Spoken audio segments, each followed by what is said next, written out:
हमारे भारत में 34% युवा बिना पढ़े लिखे बेरोजगार हैं और 64% युवा पढ़ने लिखने के बावजूद भी बेरोजगार हैं। क्या रीजन है इसका? चलो इसको मैं एक स्टोरी वाइज आपको समझाने की कोशिश करता हूं। कल्पना कीजिए कि आपका बेटा, आपका भाई या शायद आप खुद सुबह उठ के आईने के सामने देख के यह बोलते थे कि आज तो नौकरी मिल ही जाएगी, लेकिन यह पॉजिटिव बात शाम होते होते नेगेटिव साइड खींच जाती है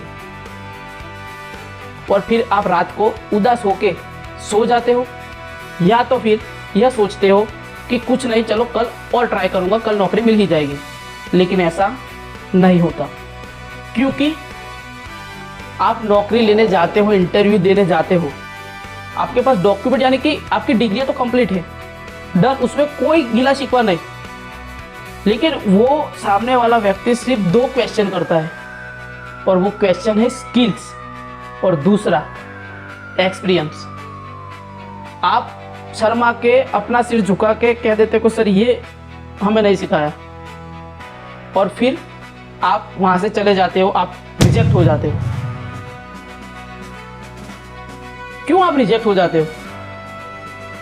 क्योंकि हमारा एजुकेशन सिर्फ किताबें की ही बातें सिखाता है, किताबों में जो लिखा है उसको समझाना और उसके अलावा कुछ नहीं। इसीलिए 64% युवा पढ़ने लिखने के बाद भी बेरोजगार हैं। और आप सोचते हो कि मैं इतना पढ़ा लिखा और 15-20 हज़ार की नौकरी के लिए तरस रहा हूँ, कहाँ कमी रह गई मुझ में? आप खुद को कोसने लगते हो, आपके अंदर नेगेटिव थॉट आने लगते हैं।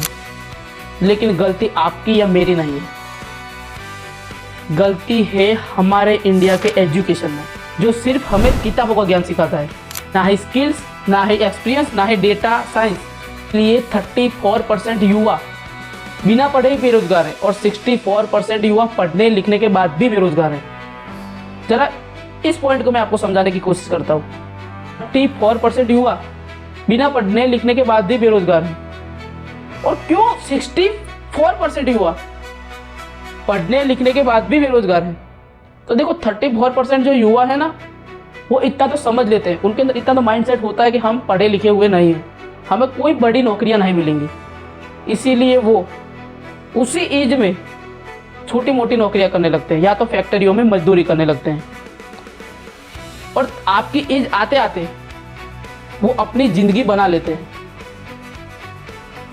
या तो अपने परिवार को इतना सुधार लेते हैं कि आपके 10 साल चले जाएंगे उसमें। जी हाँ, और हम यह सोचते हैं कि हम पढ़ने लिखने के बाद अपने परिवार को सुधारेंगे और अपने सपने साकार करेंगे, लेकिन ऐसा नहीं होता। वो लगता है कि हम बड़ी कार लेंगे, बड़ा बंगला लेंगे, लेकिन हम ऑटो रिक्शा चलाने लग जाते हैं, या तो अपने फादर के साथ उनके बिजनेस में साथ बटाने लग जाते हैं। भारत में 2025 में 15% युवा बेरोजगार है। ये अनएम्प्लॉयमेंट एक शब्द नहीं है, एक ऐसा चक्र है कि जो इंसान इसके चपेट में आ गया उसका निकलना नामुमकिन है। जी हाँ, अब आप यह कह रहे होंगे क्यों ये व्यक्ति ऐसा कह रहा है, तो चलो मैं आपको थोड़ी समझाने की कोशिश करता हूँ ताकि आप इजीली समझ सको। पहले बात करते हैं ये बेरोजगारी आती कैसे है। 25 में युवा बेरोजगारी 15% तक पहुंच गई थी और गांवों में 14 और शहरों में 18%। क्यों? सरकारी नौकरियां बहुत कम हैं। हर साल लाखों फॉर्म भरे जाते हैं, लेकिन सीटें कुछ हजार। एक परीक्षा के लिए 50 लाख लड़के लाइन में लगे रहते हैं। प्राइवेट सेक्टर में जॉब है, लेकिन स्थिरता नहीं। गिव जॉब्स जैसे कि उबर ऑटो, जोमेटो, वो सब नौकरियां सिर्फ पेट पालने के लिए हैं, लेकिन सपने पूरे करने के लिए नहीं। दूसरा पॉइंट, स्टार्टअप। लड़का सोचता है अगर रिस्क लिया, अगर उसमें फेल हो गया तो परिवार का क्या होगा। और परिवार, दूसरा पॉइंट, परिवार की प्रेशर देता है कि बेटा नौकरियां लो तभी ज़िंदगी सुधरेगी। और कोई रास्ता नहीं है ज़िंदगी सुधारने के लिए। एक तो वो प्रेशर और एक ये प्रेशर, दोनों प्रेशर जब साथ में लगते हैं, वो कहते हैं ना कि यहाँ पर प्रेशर पड़ा ना, तभी यहाँ पर प्रेशर पड़ा। नीतियाँ बनी आत्मनिर्भर भारत, मेक इन इंडिया, लेकिन उसमें अमल आधा अधूरा। 2025 में 17 करोड़ नौकरियां बनी, लेकिन अच्छी क्वालिटी वाली बहुत कम। सरकारी नौकरियों के प्रेशर से 2025 में 3000 युवा सुसाइड कर लिया। आप सोचिए कि वो किस हद तक प्रेशर में होंगे, तब जाके उन्होंने सुसाइड का ऑप्शन चुना। लेकिन यहाँ तो सिर्फ बात मैंने युवाओं की करी, महिलाओं की नहीं। अभी और आगे महिलाओं की कहानी सुनिए। देखिए, यह चक्र शिक्षा और नौकरी का मेल नहीं है। लड़के चुनते हैं इंजीनियर, साइंस, क्योंकि उन्हें लगता है कि ये सेफ है, लेकिन बाजार को चाहिए ट्रेक और ग्रीन एनर्जी। स्किल इंडिया एक अच्छी योजना है, 25 लाख लोगों को ही नौकरी मिली और बाकी के अलग दिशा में रह गए, क्योंकि दिक्कत एक जैसी है, शिक्षा और बाजार का मेल नहीं, स्किल ट्रेनिंग में कमी। और अगर महिला रिस्क लेने का डर, और सबसे ज़्यादा डर शादी के बाद, क्या होगा यह समाज पूछेगा। 2025 में महिलाओं की भागीदारी बढ़ी, लेकिन बेरोजगारी वहीं की वहीं। ये जाल नहीं टूटेगा तो महिलाओं का और युवाओं का भविष्य सिर्फ अंधकार में रहेगा। अब लास्ट में मैं आपको एक सॉल्यूशन बताता हूँ और फिर उसके बाद मेरी स्टोरी को मैं ख़त्म करूँगा। ये जाल तो नहीं टूट सकता, लेकिन एक रास्ता है, शिक्षा सुधारे ताकि कॉलेज और उद्योगों का तालमेल रहे। इंटर्नशिप जरूरी है और मेक इन इंडिया को मजबूत करें और स्किल इंडिया को मजबूत करें। स्टार्टअप और मेंटरिंग को फंडिंग दें और यह समझाएं कि फेल होना बुरा नहीं है।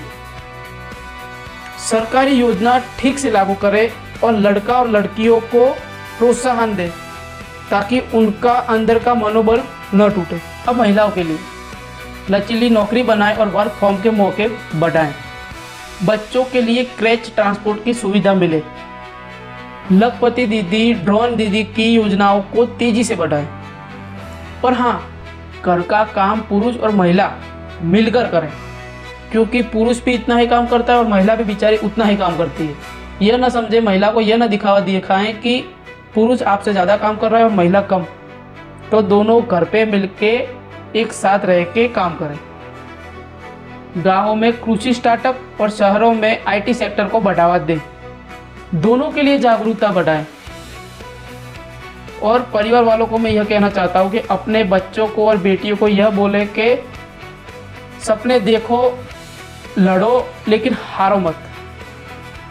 और बेरोजगारी का जाल टूटेगा।